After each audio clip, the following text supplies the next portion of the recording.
कि हम चाहते सुख है, चाहते शांति है, लेकिन बदले में अशांति मिल जाती है, उलझन मिल जाती है, परेशानी मिल जाती है। तो इसका निराकरण कैसे होगा? रामचरितमानस में गोस्वामी तुलसीदास जी इसका निराकरण बताते हुए कहते हैं, गगन चढ़ाई राज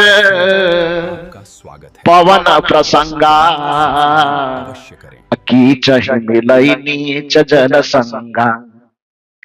गोस्वामी जी कहते हैं कि कोई धूल का कण जो है, रज, धूल के कण को रज कहते हैं।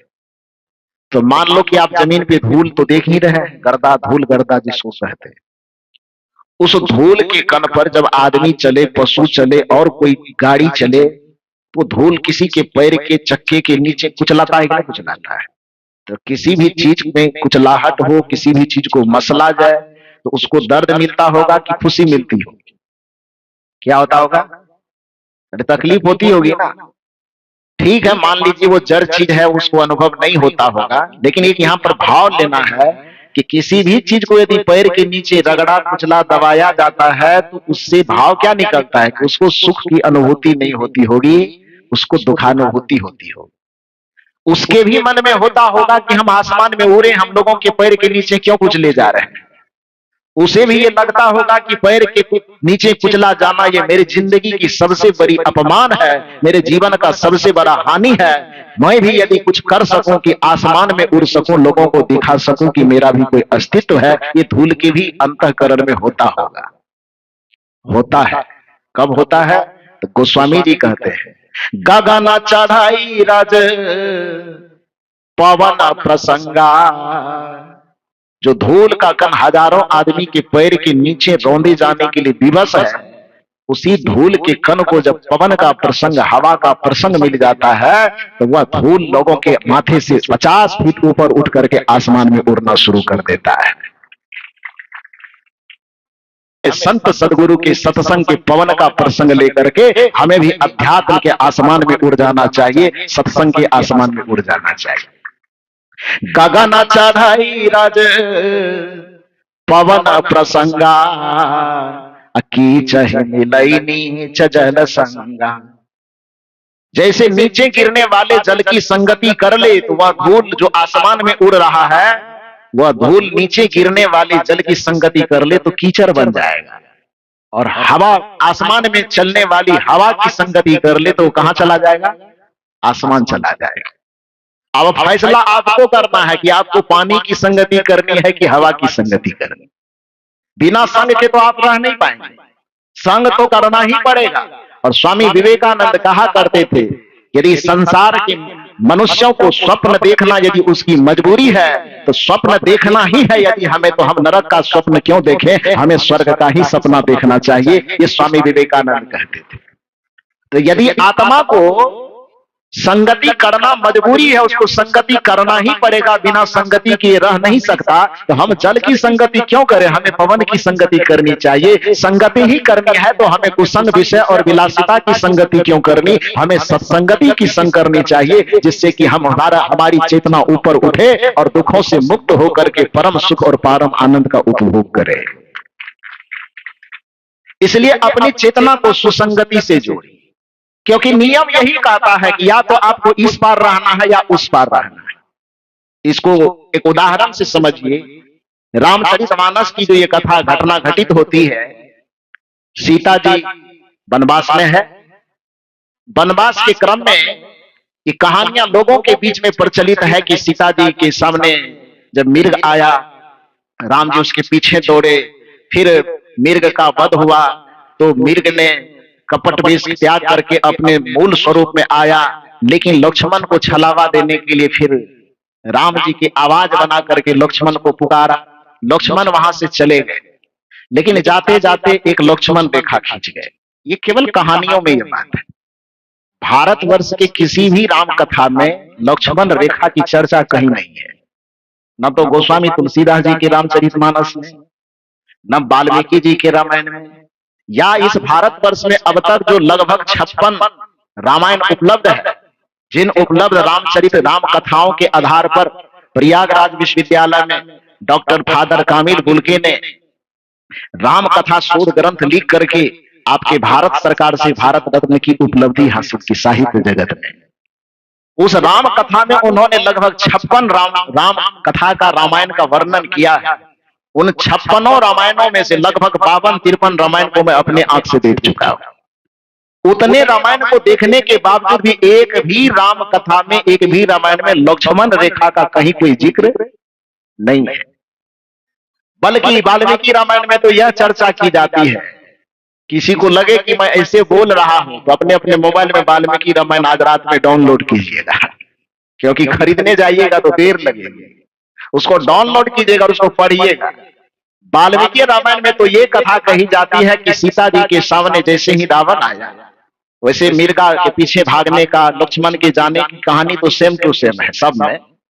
लेकिन वाल्मीकि रामायण में सीता के हरण के समय की जो घटना है उसका वर्णन वाल्मीकि रामायण में ऐसा है कि सीता जी के सामने जैसे ही रावण आता है, ध्यान दीजिए, लोगों के दिमाग में भरा गया कि रावण जो आया था साधु का वेश बना के आया था। कहानी यही कहता है, लेकिन रामायण में लिखा है कि रावण साधु का वेश बना करके नहीं आया था, रावण ब्राह्मण का वेश बना करके आया था। लेकिन पंडित जी लोगों ने थोड़ी चालाकी की यहाँ पर, सोचा कि कहूंगा कि ब्राह्मण का वेश बना के आया था तो हमारी बेइज्जती हो जाएगी, इसलिए अपना दोष छोड़ा करके उस साधु लोगों पर फेंक दिया। हाँ, इस साधु लोगों का नाम लगा देंगे तो ये लोग तो शांत रहने वाले, कुछ बोलेंगे नहीं। लेकिन वाल्मीकि रामायण में लिखा हुआ है कि ब्राह्मण का वेश बना, बड़ा त्रिपुंड लगा करके भिक्षा लेने के लिए आया। भिक्षा लेने वाली भी कहानी गलत बनाई गई। वाल्मीकि रामायण में भिक्षा लेने की बात नहीं है। वो आए और आने के बाद सीता जी को अकेले पा करके वहां पर सीता जी के रूप का, सौंदर्य का काफी प्रशंसा किया रावण। तो सीता जी जब उसके भव्य रूप को देखते हैं और अपनी प्रशंसा के क्रम में ही उनके व्याकरण को, शब्द को, वेद वेदांत इत्यादि के अच्छे अच्छे वचन को जब सुनते हैं तो सीता जी बहुत खुश होती है। और सीता जी खुशी के मारे आदर सहित रावण को अपने घर ले जाती। कहां गया लक्ष्मण रेखा? सीता कहां ले जाती है? वो जो कुटिया बनी हुई थी, कुटिया के अंदर ले जाती है। उसके बाद उसको बढ़िया से आसन देती है बैठने की, जल लाती है कि आप अपना चरण पखारिए महाराज। उसके बाद जो आश्रम में फल वगैरह रखे हुए थे वो फल लाती है खाने के लिए, रावण को देती। और उसके बाद रावण से वार्तालाप के क्रम में रावण खुद ही बताता है कि देवी मेरा इतना स्वागत मत करो। कहे क्यों? तो कहा मैं तुम्हारा अपहरण करने आया हूं। आपको मजाक लग रहा है क्या? ये मजाक नहीं कर रहा हूं, सही बात बोल रहा हूं। मैं अपहरण करने आया हूं। सीता जी ने पूछा क्यों? रावण कहता इसलिए कि मैं यहाँ का लंकेश्वर मेरा नाम है, मैं लंका का रावण हूं, 10 दिशाओं में मेरा नाम गूंजता है, लेकिन तुम्हारे पति ने मेरे बहन का नाक कान काट लिया है।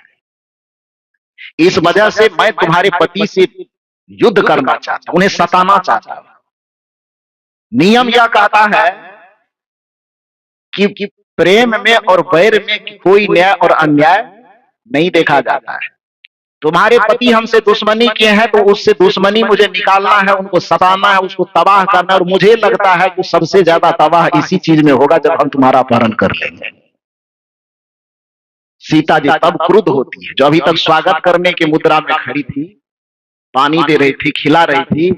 सीता जी जब ऐसा बात सुनी तो कोई अपना किडनैप के बात सुनकर के खुश होगी? नहीं होगी ना। तो सीता जी क्रुद्ध होती है, बहुत नाराज होकर के जो कहना चाहिए क्रोधित अवस्था में वो सब कहते हैं। रावण कहते हैं कि देखिए मैं आपके साथ कोई जबरदस्ती नहीं करना चाहता, दुश्मनी आपके पति से है, इसलिए सही सलामत आप रथ में बैठ जाइए। आपसे मैं कोई मन दंगा फसाद नहीं करना चाहता। लेकिन कोई कैसे चाहेगा कि मैं किडनैप होके चला जाऊं? ये तो स्वाभाविक बात नहीं है। तो सीता जी विरोध करती है, डपटती है। तब रावण उसको पकड़ते, हालांकि ये भी कहा जाता है कि सीता जी को रावण छुएगा तो शराब है कि जल करके क्या हो जाएगा। कहानी यही बताई गई हम लोगों को, बचपन से हम लोग भी यही जानते थे। लेकिन वाल्मीकि रामायण के अंतर्गत ये लिखा हुआ है कि सीता जी को रावण जबरदस्ती पकड़ते हैं और उठा करके ले जा करके रथ में डाल देते हैं और रथ को लेकर के चले जाते हैं। मुझे ये कहानी आपको बतानी नहीं थी। मूल रूप से मैं ये कहना चाहता हूं कि जो कहानी प्रचलित है उस कहानी में केवल लक्ष्मण रेखा की चर्चा, सबरी के जूठा बैर खाने की चर्चा। यदि आपको लगता है कि किसी रामचरितमानस में लिखा हुआ है तो मैं अभी और 12 दिन तक छत्तीसगढ़ के अंदर हूं। कौन सा रामायण लेकर के आ सकते हो, थोड़ा मेरे पास लेकर के आओ। और यदि इससे भी संतुष्टि नहीं हो तो बिहार बहुत ज्यादा दूर नहीं है। आप वह रामचरितमानस लेकर के आप मेरे पास और बताओ कि कौन से दुनिया के किस रामायण में लिखा हुआ है कि रामायण के खंड में कि लक्ष्मण रेखा खींचा गया, और किस रामायण में लिखा हुआ है कि सबरी ने राम जी को जूठा बैर खिलाया। नहीं दिखा पाएगा कोई। क्यों नहीं दिखा पाएगा? क्योंकि जो रामायण वो लेकर के आया उस रामायण को मैं भी पढ़ा हूं, मैं भी देखा। हालांकि रामचरितमानस में तो ये प्रसंग है, बताइए कि सबरी जी को बताया जाता है कि सबरी जी इंतजार कर रही है बैर खिलाने के लिए, प्रभु का इंतजार कर रहे, राम आएंगे आएंगे राम आएंगे, ये इंतजार किया जा रहा है। लेकिन सबरी को तो कुछ पता भी नहीं। वाल्मीकि रामायण की बात छोड़ो, रामचरितमानस तक में पता नहीं कहानी क्या है। श्री राम जी सबरी के पास कैसे पहुंचे? कहानी तुलसीदास जी महाराज के भी रामचरितमानस में यही लिखी हुई है कि राम जी जब सीता जी का अपहरण हो जाता है रावण के द्वारा, तो राम जी परेशान है, लक्ष्मण भी परेशान है, और उससे वन से लता से इधर से उधर से चर्चा कर करके पूछते हैं कि मेरे सीता को किसी ने देखा कि कौन ले गया, कहां ले गया, कैसे ले गया। इन चीजों से जब नहीं वो समझ पाते हैं कि क्या हुआ, अचानक जंगल के तो मूल निवासी थे नहीं, वो तो ऐसे वनवास के लिए वहां गए थे, राजा दशरथ जी के द्वारा भेजे गए थे। तो जंगल का कुछ भी अता पता न होने के कारण श्री राम जी और लक्ष्मण जी उस रास्ते में भी चले जाते हैं जिधर जाना वर्जित रखा गया था। क्यों रखा गया था? क्योंकि वहां पर कम्बद नाम का एक राक्षस रहता था। कम्बद नाम सुने हैं ना? सुने होंगे नहीं तो सीरियल वगैरह देखे होंगे तो वो देखे होंगे। कम्बद नाम का राक्षस उधर रहता था। उसका काम क्या था? बड़ा बड़ा लंबा हाथ फैला करके दूर से ही किसी चीज को पकड़ करके खा लेता था। तो वो कम्बद लेटा हुआ था, और संजोग से राम जी और लक्ष्मण जी रास्ता न जानने के कारण भटकते भटकते कम्बद वाला इलाका में ही प्रवेश कर गए। तो कम्बद को आदमी की सुगंध आई, तो उसे लगा कि मैं कितना दिन से भूखा हुआ हूं और ये दो मनुष्य पकड़ा गए हैं। तो राम जी और लक्ष्मण जी तो बदहवास स्थिति में खोज रहे हैं कि सीता जी कहाँ है। उसी बदहवासी की स्थिति में वो कम्बद अपना हाथ फैलाते हैं और क्या करते हैं, राम जी और लक्ष्मण जी को दोनों को पकड़ लेते हैं मुट्ठी में, और फिर हाथ को खींचते खींचते अपने मुंह के सामने लाते हैं। राम जी और लक्ष्मण जी समझ नहीं पाते कि हुआ क्या, कौन आदमी खींच रहा है। जब सामने में आया तो कम्बद कहते मेरा नाम कम्बद है। तो कहा भैया तू मुझे क्यों जबरदस्ती पकड़ लिया? तो कहा पकड़ लिया नहीं, यही मेरा काम है कि जो भी रास्ते में मिले उसे पकड़ के गाजर मूढ़ी की तरह खा जाऊं। तो राम जी ने कहा मुझे भी खाओगे? तो कहा तब पकड़ के क्या लाया हूं, सत्यनारायण कथा करने के लिए लाया हूं तो खाऊंगा ही ना।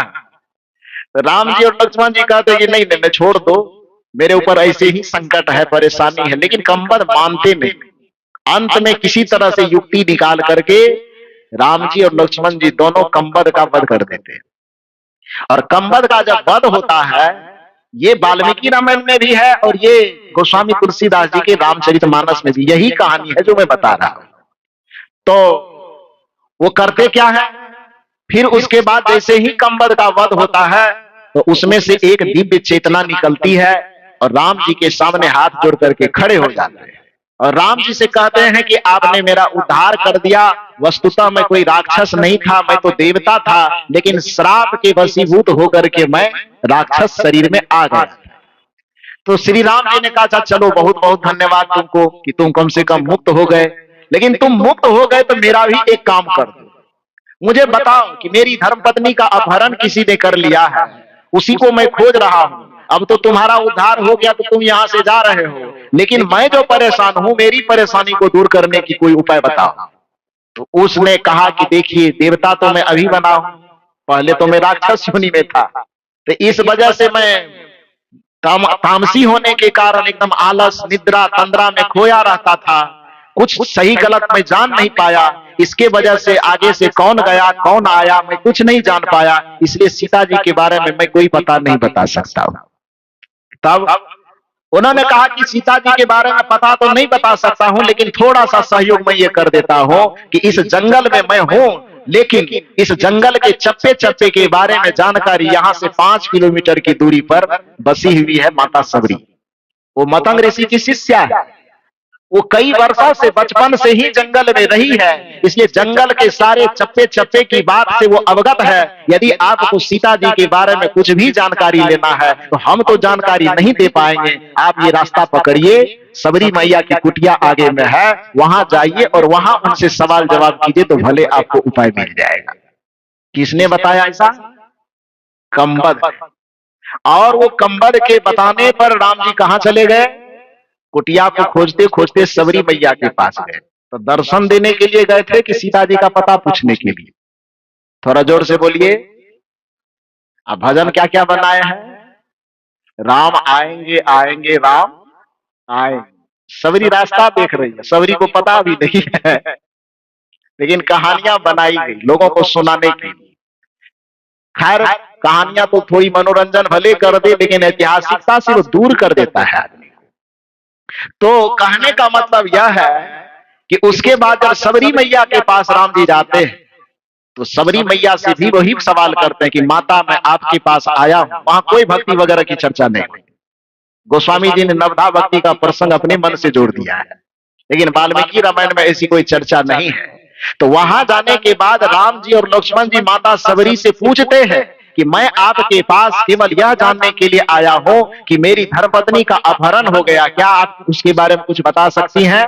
माता सबरी ने कहा मैं योगी हूं, तपस्वी हूं, ध्यान साधना करने वाली, मुझे क्या पता कि आपकी पत्नी का अपहरण किसने किया है, लेकिन आप इतना दूर मेरे पास चल करके आए हैं तो एक मदद मैं कर सकती हूँ। मैं तो कुछ नहीं बता पाऊंगी, लेकिन मदद यह कर सकती हूँ कि यहां से जाइए, देखिए गिरिधपुर पर्वत है, उसी में क्या रहते, कौन रहते हैं? बाली और सुग्रीव रहते हैं। और उसमें चूंकि जो मामला आप बता रहे हैं आप ही के जैसा मामला उसका भी है, तो आप जाइए और उनसे गठबंधन कर लीजिए, राजनीति वाला गठबंधन। तो उनसे जब गठबंधन कीजिएगा, कुछ मदद आप कर दीजिए, आपको वो मदद कर देगा, तो दोनों की मदद से दोनों की समस्या का निराकरण हो जाएगा। सबरी का बीच में इतना ही रोल है। कंबद ने बताया किसके पास जाने के लिए? सबरी मैया के पास जाने के लिए। और सबरी मैया बताई किसके पास जाने के लिए? सुग्रीव के पास जाने के लिए। बीच में बस इतना ही रोल है मैया सबरी का, लेकिन सबरी मैया को लेकर के कितनी कहानियां बनाई गई है वो किसी से छिपी हुई बात नहीं है। किसी भी रामायण में लक्ष्मण रेखा की चर्चा कहीं पर लिखित रूप में नहीं है, लेकिन कहानी बना करके लोगों को लक्ष्मण रेखा के बारे में सुनाया जाता है। तो खैर, जब लक्ष्मण रेखा के बारे में कहानियां बन ही गई है तो एक कहानी हमसे भी सुन लो, हम भी सुना देते। सब जब सुना रहे तो हम क्यों पीछे रहे? तो वो क्या कहानी बनी? जो कहानियां बनाई गई कि लक्ष्मण रेखा, जब लक्ष्मण जी जाते हैं कहां पर? राम जी के पास। जो मरीच के, जो मिर्गा को तीर भोंक करके वहां पर बैठे हुए मिर्गा का प्राण छूट रहा है, राम जी वही है। सीता जी जाना, ये लक्ष्मण जी जाना नहीं चाहते थे, लेकिन लक्ष्मण जी वहां पहुंच चुके हैं। तो अब राम जी तो परेशान है कि तुम छोड़ करके क्यों आ गया? तो कहानी के अनुसार यह बात मैं कह रहा हूं कि लक्ष्मण जी ने कहा कि भैया चिंता मत कीजिए, मैं लक्ष्मण रेखा खींच करके आ गया, उसको कोई पार नहीं कर पाएगा। तो फिर भी राम जी चिंतित है, क्या लक्ष्मण रेखा की बात कर रहे हो, ऐसा क्यों किया तुमने, आया क्यों? तो कहे मैं आना नहीं चाह रहा था, लेकिन भाभी मुझे जबरदस्ती भेज दी। तो अच्छा ठीक है, फिर दौड़े दौड़े आने की कोशिश करते हैं। यहाँ पर मैं कहना ये चाहता हूं कि लक्ष्मण जी जब इस जगह से सीता जी को छोड़ करके जंगल में जा रहे थे, तो कहानी के अनुसार उन्होंने लक्ष्मण रेखा खींच दी और सीता मैया को समझा करके गए कि देखो माते, इस रेखा को तुम पार मत करना। बता के गए थे कि नहीं गए? कहानी के अनुसार, ऐतिहासिक ग्रंथों में इसका प्रमाण नहीं है, लेकिन कहानी के आधार पर यह कहा गया कि लक्ष्मण जी हम रेखा खींच देते हैं, देखो मैया कोई भी आ जाए जंगल में, लेकिन इसको पार करके तुम बाहर मत जाना। तो कहे ठीक है, मान गई लक्ष्मण जी के सामने में। लेकिन लक्ष्मण जी जैसे चले गए तो उसके बाद जब रावण आया और भिक्षा मांगने के लिए झोली फैलाया, तो कहानी क्या कहती है कि पहले सीता मैया थोड़ी देर मान तो गई कि मैं पार नहीं जाऊंगी, लेकिन उसके बाद लगा के लक्ष्मण हमसे उम्र में छोटा है, बुद्धि में भी छोटा है, ज्ञान में भी छोटा है, कह करके गया ही है, तो उसी का बात हम मानेंगे। अभिमान छा गया माता सीता के माथे पर कि हम उम्र में बड़े हैं, रिश्ते में बड़े हैं। उस छोटे ने जो सलाह दे करके मेरे पास से गया, उस छोटे रिश्ते में छोटे, पद में छोटे, उम्र में छोटे, उसकी बात को मैं क्यों मानूं? और सीता जी उसका उल्लंघन कर देती है और वह लक्ष्मण रेखा को पार कर जाती है। जब लक्ष्मण रेखा को पार कर गई तो सीता मैया आजाद हुई कि सीता मैया और बंधन में पड़ गई? थोड़ा जोर से बोलिए। सीते माता उस बंधन को, उस लक्ष्मण रेखा की सीमा को पार करने पर आजाद हो गई कि बंधन में पड़ गई? बंधन में पड़ गई। सीता मां को लग रहा था कि मैं आजाद हो रही हूं, लेकिन हकीकत में वो आजाद नहीं हो रही थी, बल्कि और ज्यादा बंधन में पड़ती चली जा रही थी। ठीक उसी प्रकार से जैसे सीता जी के सामने में लक्ष्मण जी ने एक रेखा खींची थी, उसी तरह से जब हम सत्संग में आते हैं, जब हम संत के सामने आते हैं, जब गुरु के सामने आते हैं, तो यह भी आपके और हमारे जीवन में अनुशासन की एक रेखा खींचते हैं ना। तुम्हें क्या देखना है और क्या नहीं देखना है, इसके बीच में एक रेखा खींच देते हैं। तुम्हें क्या खाना है और क्या नहीं खाना है, इसके बीच में एक रेखा खींच देते हैं। तुम्हें क्या बोलना है, क्या नहीं बोलना है, इसके बीच में एक रेखा खींच देते हैं। तुम्हें क्या करना है, क्या नहीं करना है, इसके बीच में एक अनुशासन की, एक मर्यादा की रेखा खींच देते हैं। लेकिन कहावत है कि गुरु जी कह करके चले जाते हैं और चेला फिर बाद में पीछे क्या करने लगता है? मनमानी करने लगता है। गुरु जी जो अनुशासन बताते हैं, उस अनुशासन की रेखा का वो उल्लंघन कर देते हैं और लोगों को लगता है कि अरे गुरु जी क्या हमसे ज्यादा बुद्धिमान है, गुरु जी से ज्यादा तो जानकारी हमारे पास खुद ही है। गुरु जी जितना प्रवचन झाड़ सकते हैं, यदि माइक मिल जाए तो उससे 10 गुना प्रवचन हम ही झाड़ सकते हैं। ये भी मन में लोगों को होता है। गुरु जी जितना पढ़े लिखे उससे ज्यादा पढ़ा लिखा मैं हूं। तो ये मन में जब भरम बैठता है, और सीता जी के तरह जैसे सीता जी ने लक्ष्मण जी के द्वारा खींची गई रेखा को पार की, तो परिणाम क्या निकला? भले ही लक्ष्मण की सीमा का उल्लंघन उन्होंने कर दिया, लेकिन जैसे लक्ष्मण की रेखा का उल्लंघन किया, रावण उसको बाह में दबोचने के लिए तैयार था। उसी प्रकार से जो गुरु के द्वारा खींची गई मर्यादा की रेखा का उल्लंघन करता है, तो काल उसको बाह फैला करके दबोचने के लिए तैयार रहता है। हालांकि लोगों के समझ में यह आता है कि गुरु की मर्यादा का उल्लंघन करके मैं मनमानी करके आजाद हो रहा हूं, स्वतंत्र भारत का नागरिक हूं, मेरे मन में जो आएगा हम वही करेंगे, जो मन में होगा हम वही खाएंगे, जो मन में होगा हम वही देखेंगे, जैसे हमको मर्जी होगी जीने की हम वैसा ही जिएंगे, जो मर्जी होगी हमें बोलने की हम वही बोलेंगे। तो ये जो आजादी का जो ये गलत अर्थ आपने निकाला है, आजादी का शाब्दिक अर्थ स्वतंत्रता होता है, लेकिन दुर्भाग्य की बात यह है कि आजकल लोग स्वच्छंदता को स्वतंत्रता मान बैठे हैं। स्वच्छंदता एक शब्द है और स्वतंत्रता एक शब्द है। स्वतंत्रता उसे कहते हैं जिसमें आपके मर्यादा के साथ साथ आपके स्वतंत्रता के कारण किसी दूसरे की स्वतंत्रता में बाधा न पहुंचे, उसको स्वतंत्रता कहा जाता है। आपकी स्वतंत्रता के कारण दूसरे की स्वतंत्रता खंडित न हो, उसको स्वतंत्रता कहा जाता है। लेकिन आप अपनी स्वतंत्रता के खातिर दूसरे के स्वतंत्रता में बाधा डालें, तो उसको क्या कहा जाता है? स्वच्छंदता कहा जाता है। जैसे एक उदाहरण से समझिए कि आप मान लीजिए कि रास्ता में चल रहे हैं सड़क पर, और गाड़ी को बेमतलब के दाएं बाएं बीच में खड़ा करके खड़े हैं, और आपसे कोई पूछ रहा है कि गाड़ी को बीच रोड पर क्यों रखे हैं?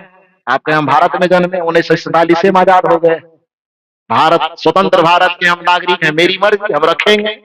ये आपकी स्वतंत्रता होगी? नहीं न होगी। ये आपकी स्वच्छंदता होगी। क्यों?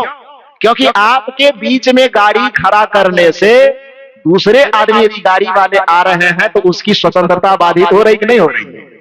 हो रही है ना। तो आपकी स्वतंत्रता से जब दूसरे के स्वतंत्रता में बाधा पहुंच रही हो, तो उस स्थिति को स्वतंत्रता नहीं कहा जाता, उसको स्वच्छंदता कहा जाता है। आप कहते हैं कि हमारी मर्जी, जैसा खाएं, जैसा पहने, जैसा जिए, ये हमारी मर्जी। तो आपके वैसा करने से दूसरे को परेशानी हो रही है ना। दूसरे के सम्मान में, दूसरे के सोच में, दूसरे के चिंतन में फर्क आ रहा है कि नहीं आ रहा है? तो आपके गलत खाने पीने से, आपके गलत चाल चलन से, आपके गलत आचरण से भले ही उसको आप स्वतंत्रता मानते हैं, लेकिन यदि दूसरे के जीवन शैली पर प्रतिकूल असर पड़ रहा है तो फिर उसको स्वतंत्रता नहीं कहा जाएगा, उसको स्वच्छंदता कहा जाएगा। और उस स्वच्छंदता के कारण जिस तरह से हाल सीता जी का हुआ, कि स्वतंत्रता के कारण वह स्वच्छंदता को वर्ण कर ली और लक्ष्मण जी के द्वारा खींची रेखा को पार कर गई, तो कदाचित सीता जी के मन में लगा होगा कि हम तो बढ़िया काम कर रहे हैं, लक्ष्मण के बंधन को छोड़ करके आजाद हो रहे हैं। लेकिन सीता जी आजाद नहीं हुई। तब क्या हुई? लक्ष्मण की रेखा में, लक्ष्मण के बंधन में कदाचित रहती तो वो सुरक्षित ही रहती, लेकिन अब लक्ष्मण की रेखा का उल्लंघन किया तो किसके जाल में फंस गई? वो रावण के जाल में फंस गई। उसी तरह से जब आप सत्संग का बंधन तोड़ती हो तो आप वहां पर माया के बंधन में फंसती हो। जब आप सुसंग के बंधन की अवहेलना करती हो तो आप कुसंग के बंधन में आप पड़ते हो।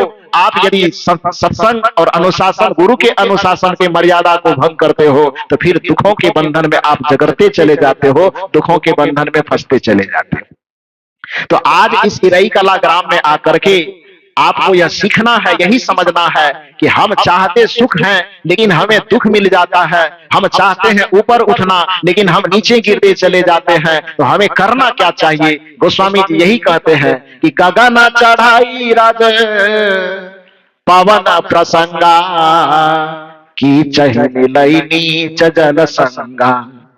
जैसे किसी को नीचे गिरना हो, कीचड़ बनना हो, तो नीचे गिरने वाली प्रवृत्ति जिस जल की है उसकी संगति कर ले तो आदमी को भी नीचे गिरने से कोई बचा नहीं सकता। लेकिन यदि पवन का प्रसंग कर ले, हवा का संगति कर ले, तो आदमी को ऊपर उठने से कोई रोक नहीं सकता। ठीक उसी प्रकार से यदि कुसंग की संगति आपकी पड़ गई तो आपको नारकीय जीवन जीने से, दुख पूर्ण जीवन जीने से, उलझन और संकट में जीने से कोई बचा नहीं सकता। लेकिन यदि आपको सत्संग का आधार मिल गया, यदि आपको गुरु का आधार मिल गया, तो फिर इस दुनिया में चाहे जितने भी प्रकार की विपत्ति हो, जितने भी प्रकार का संकट हो, उस संकट को दूर होने में जरा सा भी देर नहीं लगेगी। यदि आपको लगता है कि ये सदगुरु कबीर साहब के परंपरा में केवल गुरु की महिमा गाई जाती है, इसलिए हर समस्या का समाधान केवल गुरु के चरण में बताते हैं, ये सोच आपकी गलत है। क्योंकि भगवानवादी परंपरा में भी जितने ग्रंथ हैं, उन भगवानवादी परंपरा के ग्रंथों में भी इस चीज की मान्यता है कि जिस चीज का निराकरण, जिस दुख का निराकरण भगवान तक नहीं कर पाते हैं, उसका निराकरण अंततः गुरु के चरण में जाकर के होता है। आप कहेंगे कि इसका कुछ उदाहरण हो सकता है, तो फिर रामचरितमानस के पास चलिए। महाराज दशरथ का नाम सुने हैं आप लोग कभी कि नहीं सुने? सुने हैं कि नया लग रहा है? महाराज दशरथ का नाम सुने हैं? कौन है महाराज दशरथ? श्री राम जी के पिता है ना? श्री राम जी को हमारी भारतवर्ष में क्या माना जाता है? भगवान माना जाता है। मर्यादा पुरुषोत्तम श्री राम माना जाता है। भगवान दुनिया के, भारतवर्ष के प्राय लोग भगवान कह करके, सगुन भगवान कह करके पुकारते हैं। अर्थात दशरथ जी भगवान के पिता है ना? बिहार की भाषा में कहो, भोजपुरी में तो भगवान के बाप है। इधर इधर क्या बोलते हो लोकल क्षेत्र में पिताजी को? बाप भी बोलते हो? तब तो बराबर है हम लोग। हाँ तो क्षेत्रीय भाषा में कहो तो राम जी के कौन हुए? वो बाप हुए। और थोड़ा साहित्यिक भाषा में बोलो तो राम जी के कौन हुए? वो पिता हुए, महाराज दशरथ। आपको मालूम है कि महाराज दशरथ के जीवन में दुख था कि नहीं? भयंकर दुख था। कौन सा दुख? महाराज दशरथ के जीवन में सबसे बड़ा भयंकर दुख यह था कि उनके पास खाने की अच्छी सुविधा थी, पहनने की अच्छी सुविधा थी, राजपाट बहुत ज्यादा थे, प्रशंसा भी पूरी दुनिया में हो रही थी, बल की भी कोई कमी नहीं थी, धन ऐश्वर्य से भी सब चीज परिपूर्ण था। लेकिन एक चीज की कमी थी कि उसको संतान की प्राप्ति नहीं हो रही थी। तो किसी गृहस्थी मर्यादा में जीने वाले व्यक्ति को संतान न मिले तो फिर उसका जीवन कैसा लगता है? सुना सुना लगेगा ना। लोग चिढ़ाते भी हैं, हालांकि चिढ़ाना नहीं चाहिए किसी को। संतान किसी को न होता हो तो एक तो उनको अपना पहले से दुख है, अंतर्मन जल रहा है, कोई तकलीफ के कारण, कोई कमी के कारण संतान नहीं हो रही है तो उसको खुद ही परेशानी है। लेकिन दूसरे लोग उसको चिढ़ा चिढ़ा करके और परेशान कर देते हैं।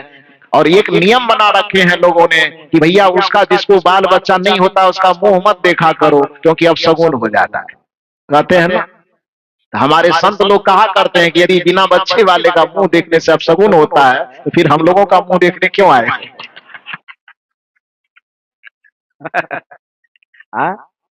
यदि तुम्हारी धारणा में ये बात बैठी हुई है कि बिना बच्चे वाले का मुंह देखने से अपशगुन होता है, तो नरेंद्र मोदी जी का मुंह देखते होंगे कि नहीं? उत्तर प्रदेश वाले योगी जी का मुंह देखते होंगे कि नहीं देखते होंगे?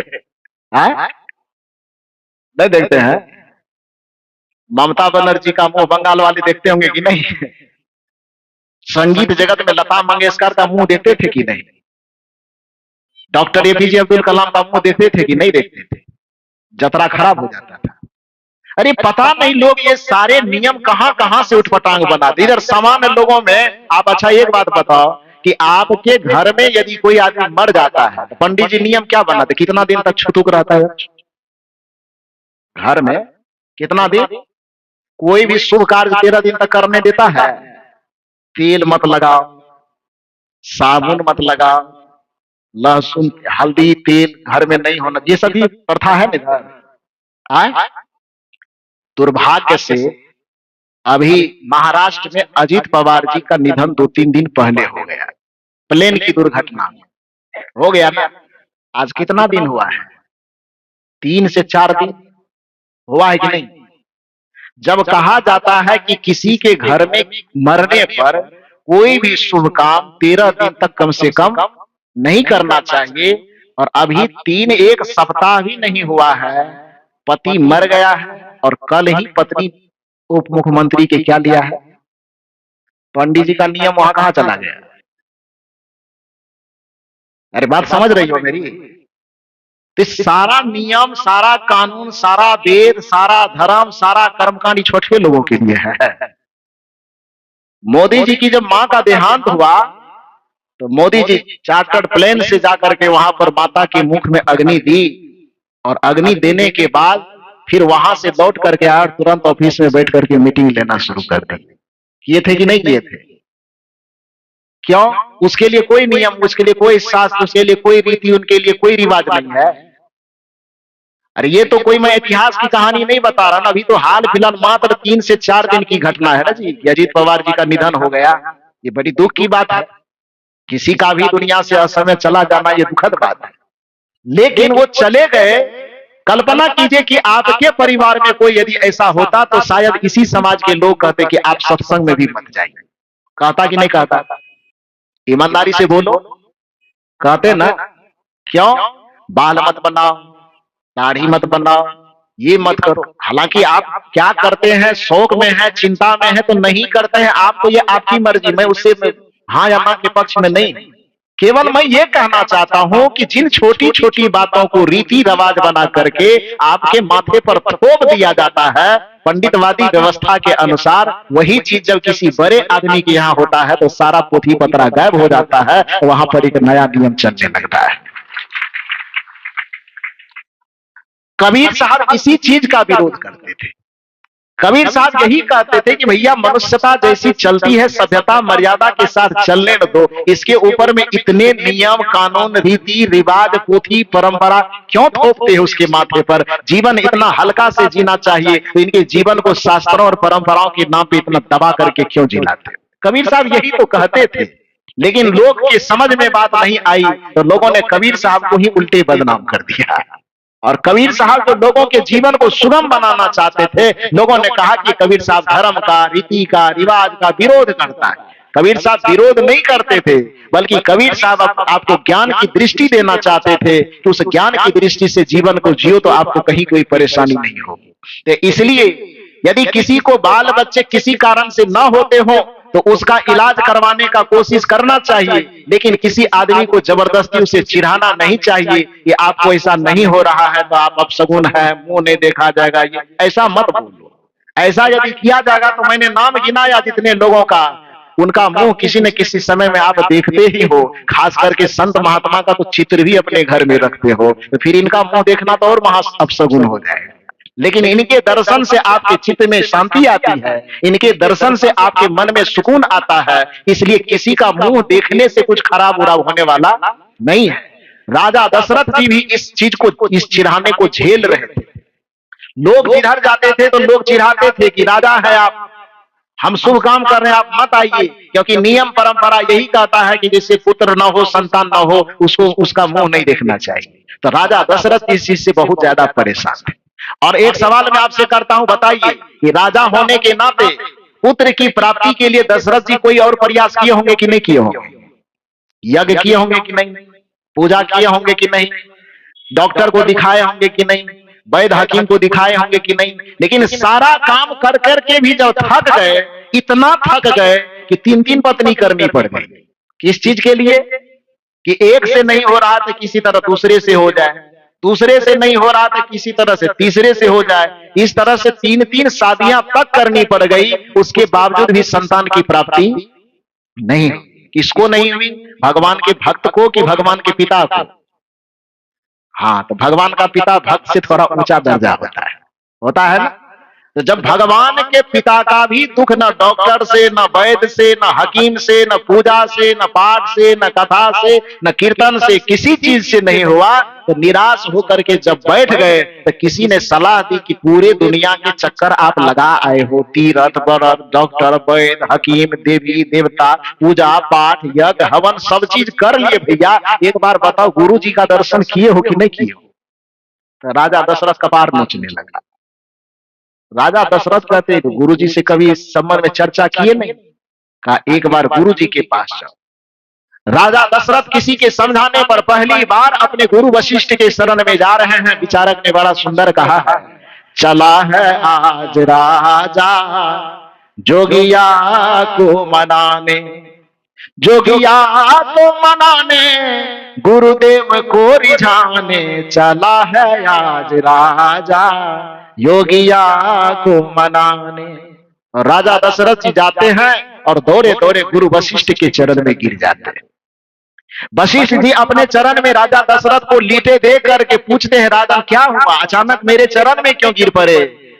राजा दशरथ ने कहा कि महाराज, आज तक जिस दुख को लेकर के मैं पूरे दुनिया के देवी देवता के चक्कर लगाता रहा, पूजा पाठ करता रहा, तीर्थ व्रत करता रहा, उससे निराकरण निकला नहीं, तो अंत में मैं आपके शरण में आया हूं, आप मेरा उद्धार करो। वशिष्ठ जी ने कहा, इतना दिन के बाद आंख खुली है, चारों तरफ चक्कर काटने के बाद तब तुम गुरु को खोज रहे हो? हे महाराज, यदि कदाचित तू पहले ही अपने गुरु के चरण में लेट गया होता तो पूरी दुनिया में कहीं तुम्हें हाथ फैलाने की जरूरत नहीं पड़ती। यही तुमने गलती कर, क्योंकि गुरु कहते हैं दुख में सुमिरन सब करे, सुख में करे न कोई, जो सुख में सुमिरन करे तो दुख काहे को। वशिष्ठ जी ने कहा कि तुमसे गलती हुई, पहला दरवाजा तुम्हें गुरु का ही खटखटाना चाहिए, क्योंकि हनुमान चालीसा को 3 दिन से मैं सुना रहा हूं, श्री गुरु चरण सरोज रज निज मन मुकुर सुधार, वरनौ रघुवर विमल जसु जो दायक फल चार। तो पहले दरवाजा किसका खटखटाना चाहिए? श्री गुरु चरण सरोज रज। दरवाजा खटखटाना था गुरु का, और गुरु के दरवाजा को छोड़ करके बाकी पूरी दुनिया का दरवाजा खटखटा दी। तो राजा दशरथ से वशिष्ठ जी ने कहा कि यही भूल हुई, अच्छा चलो कोई बात नहीं, अंत भला तो सब भला। अंत में भी यदि गुरु के सामने आ गए हो तो जाओ, मैं तुम्हें सबसे पहला वरदान देता हूं कि आज तक जिस निराशा से तुम डूबे हुए हो, जिस दुख में तुम उलझे हुए हो, मेरा पहला वरदान है कि आज से तुम्हारे दुखों का अंत होना शुरू हो जाएगा। यही गुरु के शरण में आने का फायदा है। और वहां से गुरु वशिष्ठ युक्ति बताते हैं, श्रृंगी ऋषि के पास भेजते हैं। श्रृंगी ऋषि के पास यज्ञ होता है, कुछ उसमें से खीर दवाई वगैरह दे करके फिर संतान की प्राप्ति होती है। जब संतान की प्राप्ति हो गई, पूरे अयोध्या में खुशी आनंद मनाया जाने लगा, तब राजा दशरथ को आपके हमारे जैसे लोग जाकर के पूछते हैं, ध्यान दीजिए, इतना कह करके मैं वाणी को विराम दूंगा। राजा दशरथ के पास जाकर के पूरे इरई कला वाले जमा हो जाते हैं और पूछते हैं, महाराज इतना दिन से जो आप परेशान थे, इतना दिन से धन दौलत राजपाट सब चीज आपके पास था, लेकिन एक कलंक आपके जीवन में जुड़ा हुआ था कि आपको संतान की प्राप्ति नहीं हो रही थी। उसके कारण से आपने 3-3 शादियां भी की, फिर भी संतान की प्राप्ति नहीं हुई। तो लोग को जब दुख आता है तो वो भगवान के घर में जाता है, लेकिन आपके घर में तो सीधे भगवान आ गए, तो भगवान के बाप ही हो गए। तो आप यह बताइए कि आपका जो ये परेशानी था, आपके परेशानी को किस भगवान ने दूर किया? आपकी समस्या का निराकरण किस भगवान ने किया? आपके दुख का निराकरण, आपके उलझन, आपके समस्या का निराकरण किस तीर्थ में जाने से हुआ? आपके दुख और समस्या का निराकरण कौन सा पूजा, कौन सा पाठ, कौन सा यज्ञ करने के कारण हुआ, वो जरा सा बताइए। क्योंकि ये सामान्य सी बात है, मनोवैज्ञानिक बात है कि जब भी किसी आदमी को किसी क्षेत्र में सफलता मिलती है तो उसके सफलता के रहस्य को जानने की कोशिश हर कोई करता है ना। किसी विद्यालय में कोई विद्यार्थी पढ़ रहा हो और वो टॉप कर जाए, पूरे छत्तीसगढ़ में टॉप, तो मीडिया वाले पहुंचेंगे ना, कहाँ ट्यूशन पढ़ते थे, सिलेबस कैसे फॉलो करते थे, करेंगे कि नहीं करेंगे? सुबह जगते कब थे, रात में सोते कब थे, कितना देर पढ़ते, पूछता है कि नहीं पूछता है? उसी प्रकार से नियम यह कहता है कि सफल व्यक्ति के रहस्य को हर कोई जानना चाहता कि आप सफल कैसे हुए। तो राजा दशरथ जी से पूछा गया कि आखिर आपके जो जीवन में इतना भयंकर दुख था कि धन्य धान से परिपूर्ण होने के बावजूद भी जिस घर में भगवान को आना था उस घर में भी संकट आया, उसके संकट को कौन सा पूजा, कौन पाठ, कौन यज्ञ, कौन हवन करके दूर किए, कुछ बताने की कृपा कीजिए। राजा दशरथ शांत और गंभीर मुद्रा में बैठ करके सोचते हैं कि हे राजन, हे लोगों, आप लोगों को जिन जिन देवी, जिन जिन देवताओं, जिन जिन पूजा पाठों की उम्मीद है उससे मेरा कोई फायदा नहीं हुआ। और यदि आपको लग रहा है कि मैं बना के कह रहा हूं तो रामचरितमानस में जाकर के आप देख लीजिएगा, अयोध्या कांड में वहां पर यह पंक्ति मिलेगी जो पंक्ति में आपको कहने जा रहा हूं। महाराज दशरथ कहते हैं कि जिस पूजा, जिस पाठ के भरोसे तुम रहते हो दुनिया वालों, उस पूजा से, उस पाठ से, उस तीरथ से, उस व्रत से मुझे कोई फायदा नहीं हुआ। तब फायदा कैसे हुआ? महाराज दशरथ बताते हैं कि जिससे मुझे फायदा हुआ वो मैं बता रहा हूं। और राजा दशरथ जी कहते हैं और गोस्वामी जी उसको पंक्तिबद्ध कर लेते हैं रामचरितमानस में, जे गुरु चाराना रेणु सिर धरही तेजन सकल विभव बस करही। ये किनका कथन है? महाराज दशरथ का। ये लिखी हुई पंक्ति कहां है? रामचरितमानस। गोस्वामी जी लिखते हैं, महाराज दशरथ के मुख से कहवाते हैं कि जे गुरु चारण रेणु सिर धरहि तेजन सकल विभव बस करहि। महाराज दशरथ कहते हैं कि मैंने जो अपने जीवन का अनुभव पाया, 33 करोड़ देवी देवताओं की पूजा करने के बावजूद भी मेरी निराशा आशा में नहीं बदली थी। तीरथ व्रत यज्ञ हवन करने के बावजूद भी मेरे दुख दूर नहीं हुए। मेरी परेशानी, मेरी समस्या ज्यों की त्यों बनी रह गई। और अंत में जब गुरु का मार्ग में पकड़ा, गुरु के मार्ग पर चला तो मुझे पता चला, जे गुरु चरण, अर्थ समझ रहे हैं ना? जो आदमी गुरु के चरण रज को नित प्रति अपने मस्तक पर धारण करता है, महाराज दशरथ कहते हैं, जे गुरु चरण रेणु सिर धरहि, तो परिणाम क्या निकलेगा? तेजन सकल विभव बस करहि।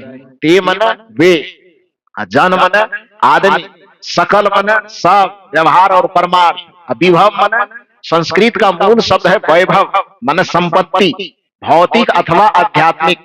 उसी वैभव को लोक भाषा में गोस्वामी जी विभव बना दिए। तो जे गुरु चरण रेणु सिर धरहि तेजन सकल विभव बस करहि, जो नित्य प्रति गुरु के आज्ञा में अपने जीवन को जीता है। इसी बात को तो कबीर साहब ने कहा, जिसकी चर्चा कल भी हो चुकी। महाराज दशरथ कहते हैं कि जो गुरु के चरण रज को मस्तक पर धारण करता है उसका सब दुख दूर हो जाता है। और कबीर साहब भी यही कहते हैं कि गुरु को सिर पर राखिए चलिए आज्ञा माहि, कहीं कबीरता दास को तीन लोग डर नहीं। लोग कहते हैं कि कबीर साहब निर्गुणवादी, रामचरितमानस सगुणवादी, दोनों का तर्क अलग अलग है। सगुणवादी भगवान को पूजवाता है, निर्गुणवादी गुरु को पूजवाता है। लेकिन सगुण का ग्रंथ रामचरितमानस और निर्गुण का ग्रंथ बीजक, दोनों का दर्शन अंततः गुरु पर जाकर के टिकता है। क्योंकि कबीर साहब का दर्शन यह कह रहा है कि गुरु को सिर पर राखिए चलिए आज्ञा माहि, कहे कबीरता दास को तीन लोग डर नहीं। और रामचरितमानस में भगवान के पिता अंततः जाकर के इस चीज का समर्थन करते हैं कि जे गुरु चरण रेणु सिर धरहि तेजन सकल विभव बस करहि। आप सब लोग सौभाग्यशाली हैं क्योंकि आप लोग इरई कला वाले हैं। और इरई कला का मतलब ही मैंने बताया कि इरई शब्द का सबसे पहला प्रयोग इतिहास के मध्य में जो उपलब्ध सबसे पहला ग्रंथ है ऋग्वेद, उस ऋग्वेद के पहले मंत्र में आपके ग्राम का उच्चारण हुआ है, तो आप लोग कम किस्मत वाले नहीं है। जोरदार ताली बजा सकते हैं। शादर जय सद्गुरुदेव। आप सुन रहे थे परम पूज्य गुरुदेव संत श्री अभय साहेब जी के मंगलमयी विचार। ऐसे ही लाभप्रद विचारों को सुनने के लिए चैनल को सब्सक्राइब करें।